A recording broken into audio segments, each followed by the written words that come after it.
Alright, YouTube. A couple people have been asking me to do a parts list and measurements for this motor mount that I put on my kayak.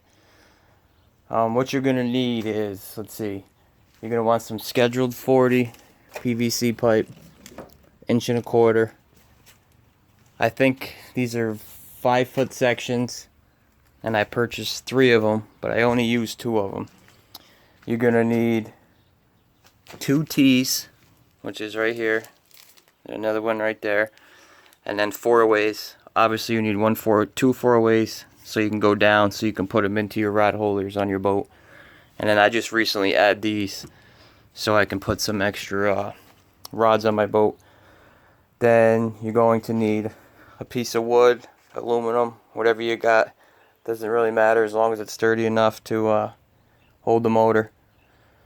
Okay, let's see, I wrote everything down because I just measured it. For the verticals coming out of each rod holder, you'll need 2 of them. I cut them at 16 inches, which seems to be the perfect height for me with my trolling motor. You could probably go higher. It all depends on you. If you're taller, shorter, whatever you feel comfortable with, it doesn't really matter. That's on you. And then the piece of wood that I used for the actual mount to mount the motor on, was 4 foot. Pretty simple. You know, even this is a little too long. You'd probably go maybe 3.5 feet. Doesn't matter. Doesn't affect me, so I just stay with that. And then what was the other ones? Oh yeah. And then set bolt to bolt, center to there, which is where you're going to bolt this on. I did, what was it? 37.5 inches. That's how wide it was on each side of the boat. And these are all, this was, like I said, I just cut these up right here to add extra rod holders. And then whatever the difference is, you just put it in. Then I use glue, obviously. You don't have to cut these out. I cut them out to fit so it locks into my milk crate, but I don't think it's locked into my milk crate once, so I won't even do that. Not even a big deal. I just don't feel like changing it because it's been working fine. If it ain't broke, don't fix it. And then paint whatever you want to do. You can paint it your own color. These, I had to grind these down because, like I said, they're 1.25 inch, scheduled 40, and it doesn't quite fit in the rod holders. So I just used an air grinder and grind it all the way around until it was snug. I didn't want it too loose because I still wanted it to be quite snug. And then it slides in there pretty simply. And then I put the mount on. I'll show you. Here's my boat right here. That's the rod holders, obviously. Goes in there. That one goes in. Let's see if I can do this one-handed here.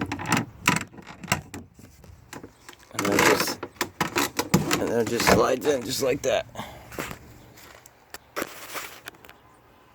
And it works out pretty well. And then obviously, right here, that's where I put my milk crate, my battery box, and all that bull crap. Right now, I'm actually working on, oh, look at that. All my stickers are coming off. I just bought a fish finder. I haven't decided where I'm going to put it yet.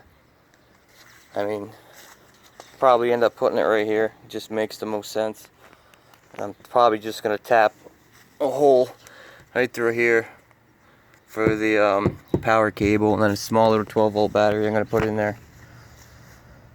I bought an Echo Map, Garmin Echo Map 43 CV.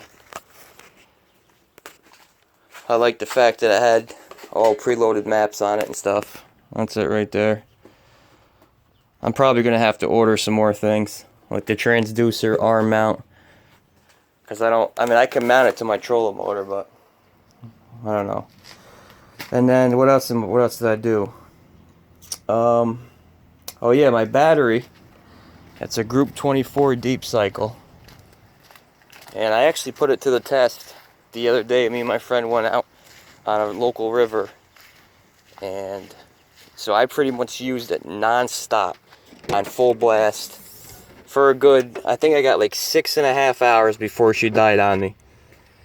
And then she was completely dead. So I would say you probably get 6 hours. And that was on full blast. That wasn't on 3 or 4. That was on 5 speed the whole time.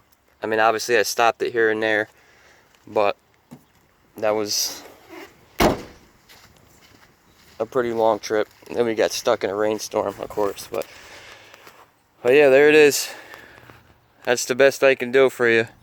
All the pieces are there. Like I said, you don't need 4 tees, you only need 2, but you're probably going to want to do 4, because if you're going to go to this extent to build them out, you're probably going to be bringing a couple rods with you. So you might as well put them in. I mean, you can put as many as you want. I mean, you could put 6 in there if you wanted to. It doesn't matter. I just went with 4, and then I got the one in the front. That's what it looks like. I was thinking about changing out the pressure treated wood for a piece of aluminum, but I just haven't come across a piece yet. Yeah, that's pretty much it. Everything's the same. And it's been holding up nice. I've used it pretty close to every day since I've gotten it. Obviously not in the winter time, but for like the last probably 2 months, I've been out on it at least 4 times a week. And a couple long trips too, a couple 8-hour trips, 10-hour trips. And it's very comfortable. Nothing's going bad on it yet. Everything's holding up. Yeah, I mean, so far it's been a great boat to me. It's my first year. Oh, one thing that I did notice though is the color has already been fading out. It's not as vibrant and as bright as it was when I first bought it, which ain't a big deal. I don't really care, but it does. I mean, it's dimmed down quite a bit, but obviously doesn't affect the boat in any way. But yeah, that's it. If you guys have any questions, just let me know. I'll probably do a video on how I'm going to set up my fish finder next. I'm working on that right now. But I'm probably going to have to order a couple pieces off Amazon or whatever. But yeah, that's it. Thank you guys.